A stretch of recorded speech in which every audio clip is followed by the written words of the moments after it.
You know, Margaret, I started my career just like you. I got my job, which was that I was actually having to print. There was this huge printing machine, and I had to print all the contracts. And what you were saying about starting at and learning everything about an organization, that is a complete fact. Because people are always in their little boxes, and they don't look at the whole organization. And I think you can learn it from the bottom. And it's just as valid, and I like the way you went about it. My goodness, what a fascinating presentation. I want to take questions. My question is one, how do you ensure that the men and women who do research for you on the ground are transparent in the results that they convey to your office? Thank you. Let me talk about the poll we released yesterday. It was a sample of 6,000 respondents initially when we planned. By the time we were writing the report, the sample had 5,865, meaning that there are some questionnaires that were trashed for whatever reason. Now let me tell you the quality control processes we put in place. From the briefing to the training that is standard, we brief, train, and ensure we have the right people. Now when we go to the field, there's usually what you call supervisor accompaniment. The supervisor accompanies the researchers to see how they're doing the research and how they're recording. That's about 15 to 20%. Then you have what you call back checks. When we go to a household to interview somebody, the researcher is supposed to draw a map behind the questionnaire, and the map should clearly indicate how to get to Mr. John's house or Mr. David's house. So when the questionnaires come to the office, we give the questionnaires to a different team of people, and they go back to the homes to confirm whether those people are interviewed and whether the responses fitted or on the questionnaire are actually accurate. Now the final check is when the questionnaires are at the office. Nowadays we have at least 75% of the Kenyan population with cell phone numbers. Now on the questionnaire, we have cell phones. So we have callers. On our call center, we have callers calling to ask, were you interviewed? Who interviewed you? How long was the interview? How old are you? You know some questions on the questionnaire. Then we go to the main question. Who did you say you'd vote for? And so on. Now that is collaborated. If we find that the respondent says A and the questionnaire has B, that questionnaire is actually discarded. Then when we're analyzing the data, like every interviewer has an ID number. Do you know it's possible to, if an interviewer is cheating, if they have, it's very hard for you to diversify your cheating. So it's actually easy for you to run an interviewer ID and run all their questionnaires. And you can tell what time an interview started, what time it ended, how they've been moving, and the kind of responses they are making. Then we then run checks on the data. And if there is too much correlation on one interviewer's responses, then all their questionnaires are pulled aside and they have to be checked. Those are all the quality checks we do. And we normally have a system in the office that says, if we are not comfortable with the data, we do not release. And if you're not comfortable with some questionnaires, you're better off removing them from the sample. Now, please remember that if we get the prediction of this election wrongly, the whole of Kenya will be talking about us for the next 5 years. That you guys said A and B happened. So we are taking the issue of quality control very seriously. It's actually a reputation risk. Sometimes I wonder, must we do polling? But we can't stop. But if you're going to do it, you better do it in such a way that the results are credible. So that's what you do to check the quality. I've always wondered, what is the influence in terms of, do Kenyans eat, sleep, drink politics? Is that a making of the media, or is that really who we are? I find that the Kenyans are very much entrenched into political discussion. But it's not because it's our culture, but it's because of the environment that the government or the president has created. I mean, you know where we came from, where we had Moi, you could not even say anything nasty about the government. Then you've gotten a president who's actually been very, can I say, easy and flexible. In Uganda, we dare not do opinion polls. And I think the president has been on this MindSpeak forum before. For those who attended, you know what kind of person he is. We don't do opinion polls because it was becoming a problem, especially as a company, and for our researchers, we could not do opinion polls, and the pressure was actually coming from the government. In a country like Ghana, we do, but Ghana has gone through the worst in terms of politics, so they're very easy about political opinion polling. So I think Kenya is going through a phase that is totally unique, and because of the kind of democracy and space to talk about politics, I think that's where Kenyans are more apolitical than other countries. Do you think our current crop of politicians actually have the maturity to handle these polls? Because my impression is that every time a poll goes one way or the other, you get the loser screaming and shouting it's all lies, but it sounds to me as though that's total immaturity on their part. And I guess one could also argue that Romney had the same problem. So, Okay, I would say maybe 15% of them are. So we are still very, very far. And one politician once told me, the worst thing is that I'm in my car, I'm a VIP, and I'm driving a car with AC. And then on the news, there's a reporter saying, according to the latest opinion polls, so-and-so has 1%, and I'm sitting next to my children. It is your report form being broadcast on media. That for him was the worst thing that we can ever do. And he said, if only you can alert me that you're releasing tomorrow, and then I can ensure I'm in a place where the news will not go out. Then he starts seeing maybe the crowds of people whispering to each other. Then somebody comes and whispers to him and says, Ipsos has said that you have 1%.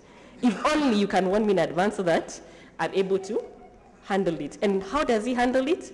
He bashes the opinion polls. So I think they're not mature enough. How do you achieve work-life balance in your work, if there's anything like that? And if you do, what do you do for fun? Yeah. That is a more difficult question than the other questions I'm being asked about opinion polls. Because sometimes when you talk about work, you're very comfortable. When you talk about yourself, it's a bit, I'm opening myself up to you, which is interesting. And then I'm sure somebody's going to tweet and say A, B, and C. However, what do I do? Okay, work life, honestly, when I started this job, I didn't have a work-life balance. In fact, I used to work and work and work and work. And at some point, I realized that I'm not a superwoman, and there's some things I will do, and there's some things I may never do. I'll do them 3 days later, and too bad. On average, I get over 200 emails in a day. And I tell my colleagues, if your email is urgent, if something is urgent, don't send me an email. Call me, text me, chase me to get an answer. But if I don't respond to emails, if I don't respond to all my 200 emails today, I say, too bad, I'll move the next to the next day. So at some point, I've gotten to a point where I'm not hard on myself. So what do? I try to exercise. Near our office, there's a track, Jaffrey's, where we walk in the evening, do some exercise. I watch plays when I have time at the French Cultural Center. I read books. I love reading books. The book that I read and I loved is called The Outliers by Malcolm Gladwell. Yes. Very good. They even had a theory that basically it's about outliers, people who deviate from the norm. Meaning that if you look at your class or people you grew up with, you've deviated from the norm because you're doing differently. So I was interested in reading. And imagine they said this. People who are born in March are actually outliers. I was born in March. Anyway, there are many other reasons for being an outlier, which means that you have to work hard. They even had a story of the Beatles, how the Beatles moved from being average to being an outlier. They have a story on Bill Gates, how did he become an outlier. So I like reading those kind of books that are intriguing. And I spend a lot of time with my family, immediate, because I prefer to hang out with people that are not in my line of business, because if I hang out with people in my line of business, we'll be talking about work on Saturday, on Sunday. So I've seen myself hanging out with people I was in campus, in high school, and when we meet, we talk about different things apart from work. That's how I unwind. I just want to know about your life. Do you have a family? Are you married? And, the reason I want... Easy. Yeah. Okay, wait a minute. Yeah, the reason I ask this is because the reason I ask this is because you are an MD, and I want you to tell us whether does family influence your performance at work. For example, I'm married, I have 2 kids, And yeah. So there's a conception, especially amongst young women, that when you're married, your husband interferes with your performance. Tell us, do you think that that is the situation? And why is it that young women, young successful women, don't want to get married and stuff like that? Can you just tell us? Thank you. You've asked a question that maybe many people wanted to ask and did not dare to ask. Am I married? No. Am I planning to get married? Yes. When is it going to happen? My colleagues will start telling everyone about this. It will happen this year. How old am I? I'm 37, turning 38. Why has it taken long? It's not career. The career has not been the thing that has made me not get married early, because I've been managing director for 2 years. So 2 years ago I was 35, wasn't I? So it's not an issue of career. The question is, and maybe this is a good one, and everyone is waiting for my response. I'm a researcher. When I interact with people, which is a weakness, especially a potential spouse, I'm always analyzing and analyzing and analyzing and analyzing. So one day I said, I will stop analyzing, because too much information is not good. And there's a terminology that is called analysis paralysis. So I decided I'm going to stop analyzing. Kama nimbaya, nimbaya. So the way I've taken my life in terms of that aspect, I don't read, articles that say 50% of marriages fail. I cannot read that article, because being a researcher, I'll actually be trying to find out why. So that's how I've managed to move away from being too analytical to get into a point and say, you know what, I'm going to do this thing. So yes, it will happen. And when it does, give me your Twitter, whatever, and I'll let you know. And thank you for asking the big question.